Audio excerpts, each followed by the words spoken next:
લોકો આવી હાલતમાં ભણે છે અહીંયા? હા દીકરા, ભણવા તો આવે છે બધા, પણ ભણાવવા વાળું કોઈ નથી. તો આંટી? 1 મિનિટ બેટા. હા મેડમ, બોલો. તમારાથી કોઈ મદદ થશે? થોડી ઘણી પ્લીઝ. સોરી મેડમ, આ વખતે નહીં થઈ શકશે. હા. ઓકે. હા મેડમ, બોલો. ના ના ના, સોરી હો મેડમ, આ વખતે નહીં થાય. સોરી.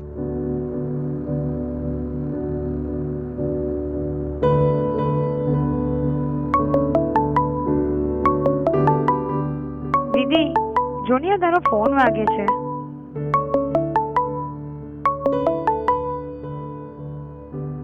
હા આંટી.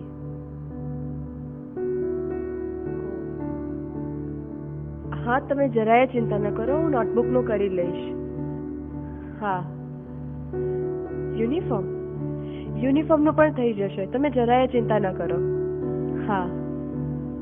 ઓકે. Thank you. અને ટ્યુશન? એક મિનિટ આંટી, આ બધાને ટ્યુશન હું કરાવીશ. થેન્ક યુ બેટા. કરશો ને બધા? તો આંટી, હું રજા લઉં? ઓકે.